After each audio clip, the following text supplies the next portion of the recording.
Welcome back to FinTalk, brought to you by Vermec. I'm Jawad Akhtar, your host. So today we're going to be talking about leadership in the financial services sector. And I'm delighted to have with me Joli Riley. Welcome, Joli. Yeah, thanks very much. Thanks for inviting me. So those that don't know you, just a bit about your background. Yeah, so I've had quite a varied, colourful background. I started off my career as a software engineer working at Morgan Stanley, and then had various tech roles, working up all the way through leadership to COO. And most recently, I launched as a business coach. Fantastic. We spoke offline. You were at Lehman Brothers, right? To the very last. Yeah.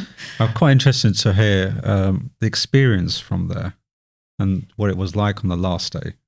Yeah, the interesting thing is, this is always the question that if I'm being interviewed, people ask me. It really lights people up and their curiosity. So, yeah, at the time I was production services manager, overseeing a number of trading applications, and I'd be in for about 7, making sure they were up and running before the traders got in. And I got a call on the Sunday, the day before that they went bankrupt, saying, "Oh, you need to be in early tomorrow." And I was like, "Well, what's earlier? How early?" I'm like, "Oh, there's just a directive that everyone's got to be in early." So I woke up at 5, and back then we all had Blackberries. Yeah. And checked my work BlackBerry, and it said, we'd gone bankrupt. So yeah, there was like, what do I do now? So everyone went into the office anyway, stood around wondering what to do. And I remember the head of London IT said, he's going to wait until the head of New York IT came in and he'll talk to him. So kind of 12 o'clock, 7 a.m. in New York, he came out of his office after about 2 minutes and he said, we're a separate company, we're on our own. So we all went to the pub, as British people do in a crisis. But yeah, I set up my LinkedIn the next day. I'd never heard of LinkedIn before then, and reconnected with my old boss from Morgan Stanley, who'd just set up a consultancy and said, "Hey, I guess you need a job." So I was definitely one of the lucky ones that came out of that. And it was a great thing for me because it got me into smaller companies, and I didn't know that that's what I'd really love to do. Yeah, it's a fascinating time. Obviously, people on the outside would have seen all the pictures in the newspapers of everyone kind of stood. Yeah, we were like joking about we should run out with like video monitors and stuff like that. But no, I wasn't on the front page of the news with that. Yeah. So I just want to go back to our topic of leadership. And on your opinion, what are the most significant challenges that leaders in the financial industry face today? Yeah, I mean, I think there's a lot this year, especially, the general election in the UK, the US. I think regulatory changes around ESG and CSRD. I think Daniel Priestley, in his recent book, The Entrepreneur Revolution, talks about it's never been a better time in history to be an entrepreneur. And I think companies will lose their A players because the recent changes we've had, and people are starting to think how they like their lifestyle. Not everyone wants to come back to the office, those kind of post-COVID challenges. So, that's one of the reasons why I set up my own business this year.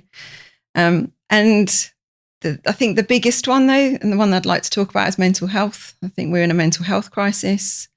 Over the last couple of years, it was the kind of recurring theme that as a leader of a company that I saw with my employees, and it's still taboo and people, hide it. And so I was in that kind of privileged position of knowing the struggles people were having, but others might not realize. And I think this is the area that companies are going to have to invest in, more empathy in their leadership, and not just pay lip service to it. But, we see the stats, suicide increasing, more absenteeism, presentism as well, where people are at their desk but not really present. And we need to be able to get the best out of the people that work for us. Yeah, and it's a good point that you mentioned. It has been an issue for a long time, and it hasn't really been addressed. And we see, seen numerous over the city, and anyone that's worked in the city for a long time have seen and have heard of suicides and people jumping off buildings and things like that, right? And then that coupled with the fact that we had the pandemic, and everyone then suddenly, some companies were used to working from home because they had that, that infrastructure in place, and the idea that yes, you need to be at home for a day or so. Some companies were just, it was completely new to them. So we had that as a period. We lost 2 years of kind of face to face, and then we have to recruiters. We have a whole generation of people that have come into work who for 2 years, 2.5 years, have not had what be like normal inductions into office life, or being in a social environment. So it becomes that you can become recluse, or just be something, you just want to work by yourself, and that creates that issue as well. And then to be able to talk about it, or to be able to deal with it, adds to the already known issues that we know about, and then to kind of couple it with all these things as well. It's a difficult time, and I think, you're right to bring it up. And how do leaders then tackle that? What's the process? We're seeing a lot of mental health first aiders that are starting to come into organizations as well. Is that a way that, do we need to kind of put more focus around that side of it? Actually, I did my mental health first aid course last year, because it was a recurring theme that I was seeing at work, and I wanted to be more empowered to know how to handle it. To me, it's kind of crazy that there's a legal obligation for every company to have a physical first aider, but not to have a mental first aider in companies. And going back to the pandemic and the return to office, and I think we are going to see the after effects of the pandemic for many years to come. When I was charged with creating more of a in-office environment for the last company I worked for, rather than a stick and like forcing people to come in 3 days a week and on certain days, I went with much more of a carrot approach. So I realized that if people got something out of coming into the office for themselves, an environment that was great for collaboration, they wanted to come in. So to me, the answer was to change offices to an office that they loved working for, they were really proud of. And, so organically, we went from having 2 or 3 people in the office when I first joined in 2022, to by 2024, well, even within the first year, we were seeing 80% of people were coming in at least twice a week. And that was just because they wanted to be there, and they saw the value in it. So you've really got to look at it from the employee's perspective. What they're going to get from coming in? Will it help them be more successful in their job? Yeah, I've always said, if you're going to come into the office, don't come in when no one's there. Yeah. Talk to each other, talk to your team. And because I think coming into the office was the water cooler moments that you missed, right? It was the collaboration. If you're going to come in, then make sure the team is in so you can collaborate, and have that social aspect. Yeah, because technically you can do your job from home, but you've got to think of it from the IQ, EQ, and then SQ. So we've talked a lot over the last few decades around EQ and emotional intelligence, but SQ being that kind of social quotient and your ability to network. Harder through people are still not prepared to say something over media that could be recorded that they might say to you in confidence over a coffee table. And that's when you really find out the truth of maybe why you didn't get that promotion, or, and those kind of that feedback is important. I just want to move on to something that's quite close to me, is diversity and inclusivity in leadership. What strategies do you think employees can be employed to promote diversity? Yeah, so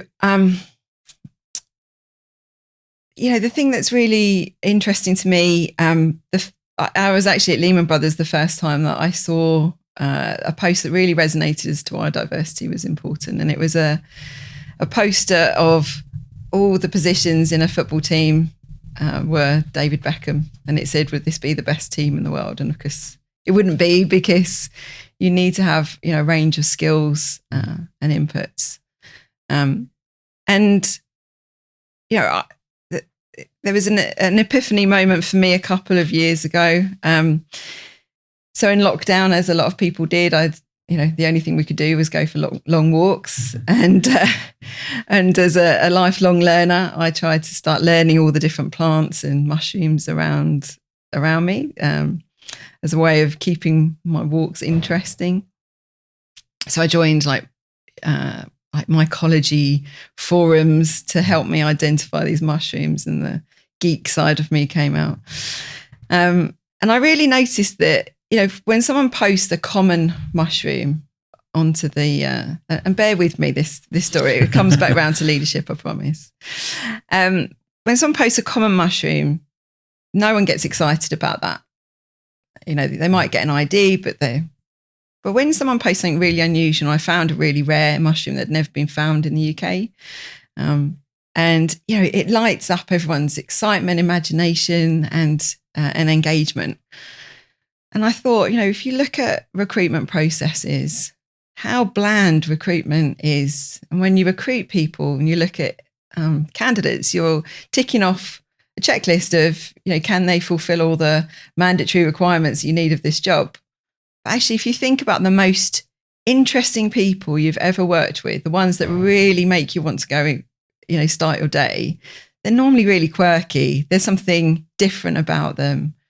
And we really need to embrace, neurodiversity, differences. It's so much easier to just think, oh, cookie cutter, this person can do that job. But if you really want to have like that spark in the people you work with, then look for differences. Yeah, I think like the point about the recruitment process as well, because diversity isn't just about gender or color or anything like that. It's about what it also brings is the thought process.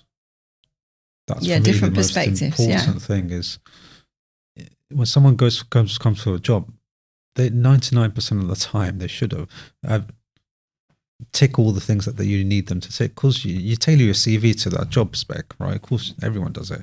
But actually, do I want, the herd, or do I want someone that's going to break out from that and give you something completely different, or a different viewpoint? Because you're so close to everything on a day-to-day basis, to have a different viewpoint or be challenged, most importantly. That's the only way that as a firm you can grow and as a person. The trouble is that, that kind of challenge, that friction, it's quite a fine line between collaboration and conflict, right? But you've got to make it into collaboration and welcome and open and transparent. And, and you do that by being open to feedback and listening and taking it on board rather than being defensive. Yeah, I think listening is key, right? It's one of the key parts to leadership, I think. Yeah, and active listening, not just listening until you get to talk. Yeah, but listening to really understand that person. Yeah, exactly. So we're in an environment at the moment where there's rapid growth in tech. So how do you stay updated with trends and balancing, firm needs against popular buzzwords that we see currently? Yeah. Obviously, like the recent major shift has been in Chat GPT and AI. Really, in any tech, there's 4 phases. So there's early adopters, early majority, late majority, and then laggards. So as a firm, you want to try to find early majority, because if you're an early adopter, you can end up with a situation like the London Underground, where you end up with a legacy that's hard to upgrade, and there's no AC, there's no Wi-Fi. It's definitely not the world leading metro system. Whereas if you and you don't want to wait till that kind of late majority, because then you have no chance of influencing the direction or customizing it to how you want it to work for you. So trying to take that sweet spot. Bear in mind also that most tech changes take 10 to 20 years before they're really adopted. If you think about TVs, they were invented in the 30s, but it wasn't until the 50s where most houses had them. Same with computers. It wasn't really until the 80s, and internet itself was developed in the 80s, and it wasn't until the early 2000s that you saw the likes of Amazon. So you don't have to rush in and be that early adopter, but do try and be the early majority. You look at Kodak, and it's not just about adopting technology for technology's sake. You've got to make the shift in culture. And so Kodak, they were so blind to and so focused on print and physical photography. They went from being one of the biggest companies in the world to filing for bankruptcy. And yet in 2001, they had they bought an online sharing photography platform, a web page. So they could have created, Facebook before Facebook was even invented. But what they did is they used that to try and generate revenue from sales of print photography. And they focused on having like really expensive digital cameras. But if you think about, their tagline was Kodak Moments. If they'd really embraced their vision of creating moments for people, they would have realized that actually all we want to do is have a snapshot of a memory of the time that you bumped into your friend in a coffee shop. And you don't need, a £20,000 digital camera to do that. So don't just embrace technology, but work out, what do your clients need? What do your customers need? And how will that technology help them? Yes, hindsight's a great thing, isn't it? I'm sure they're kicking themselves now. We're seeing a lot of change in the industry. Financial downturn, cost of living crisis, general elections happening all around the world, regulatory change, quite big regulatory change happening. So how do you guide teams through those kind of crises? I won't say crisis, but change. Yeah, I mean, I think I've got a really positive outlook. As a leader, if you're positive, your team will, not be scared of change.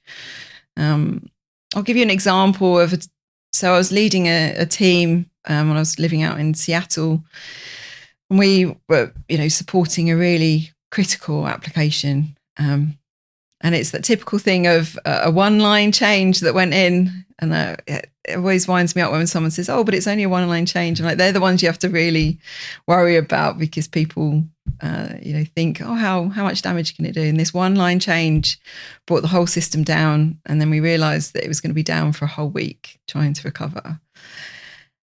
And I mean, we were coming up for renewal with this client, and we thought, why would they ever want to renew when we've broken their system so badly? But actually, I had invested in that team with a great culture. I didn't have to ask the team to step up to deal with that. Everyone volunteered to run shifts so that we could kind of keep that fix going throughout the week. And actually, at the end of it, the interesting thing was that the client turned around and said, seeing how you managed that crisis and how you came out of that, I will now give you the renewal because I know that you can handle anything that gets thrown at you. And so, out of every bad situation, something positive happens. And I think if you can go into any crisis and look for that silver lining, you see them as opportunities rather than challenges. And invest in your team before you need to ask them for a favor. Yeah, I think investing in communication, right? That's two things that expectation management. We didn't shy away to the client that this was going to take a week to fix. Yeah. We managed that expectation. We took that hit. We didn't say, "Oh, we're working as fast as we can. We'll let you know." So yeah, they weren't happy about it, but they put in place what they needed to get through that week, and we supported them in all ways we could as well. And they saw that we pulled out all the stops and we were doing everything we could to get that system back online. So yeah, it's never a situation you want to be in, but it's once you've done it and been through it, you know what not to do. Yeah, you wouldn't engineer it on purpose. Yeah, exactly. No. Talking about the changes and strategy, I want to talk about strategy for integrating digital transformation into leadership, because digital transformation is a buzzword at the moment. And loads of firms are going through it. What's your approach on that? Yeah, so there's a time for evolution and a time for revolution. So evolution should be in your DNA. Kaizen, continuous improvement. The idea of 1% change each day means you'll be nearly 38 times better by the end of the year. That should just be something that every team is used to. Because honestly, if you're standing still, you're moving backwards. And if you have that evolutionary kind of approach, then when you need to do revolution, teams will adapt more easily because they're used to change. I think change is scary when you're not sure of the routes that you're going. Because you should have that big vision goal in mind, and change shouldn't seem like you're pivoting left and right and moving all the time, because then teams get disoriented as to what you're trying to do. But as long as you've got that long-term goal in mind, then a meandering approach to get there is not so worrying after all, because you feel like you're still on the right path. In reality, banking has still got a lot of legacy systems in it, and it will be a theme for a long time to come. There was an app that I used to support that was built in the early 80s, and it's still going because banks are struggling to pull these systems out, and they're scared of what the consequences will be. So it's definitely a challenge and an opportunity for software companies. Lastly, advice. You've been there. What advice would you offer someone that aspires to be a leader in the financial services sector? Yeah, so I do quite a lot of mentoring, and there's always two pieces of advice that I give to people who especially want to go from, some kind of technician into management and leadership. So the two pieces of advice are to look down and to look sideways. So I'll cover them both. So the look down, that point is most people, when they're looking for promotion, look up. Or when will my boss move? Then I get an opportunity. But actually looking down is about empowering the people around you. I realized a little while into my career that I was getting passed up for promotion because I'd kind of set myself in a sweet spot where, I'm not saying I was indispensable, but if I had been promoted, I would have left a vacuum. But once I empowered everyone underneath me so that when that opportunity came, I kind of made myself redundant. But there were people that could fill that void and give me that opportunity to move up. So that's number one, look down, empower the teams around you. And the look sideways is, not every career move is about moving up and up and up for promotion. It's sometimes you have to make a sideways move. And if you think about it, when if you're going to move up the pyramid, as it were, you're going to start needing to be able to oversee a broader range of teams. So, for example, I was the delivery lead in the APAC region, and then I switched to being the app support manager globally. And this really was a sideways move for me. But when the opportunity to be COO overseeing both app support and delivery came, I had experience in both of those areas. So my 2 pieces of advice are to look down and look sideways. I like the look sideways as well. I think that's it's forgotten. I think you're right. If you look at it as a pyramid, as you go up, you're starting to cover all the arms around you. So to have the experience on multiple different levels gives you a far better understanding to move forward. So yeah, that's valuable advice. Thank you very much for that. We're running out of time, so thank you so much. It's been fantastic. Great to have this conversation, and look forward to catching up later. Thanks.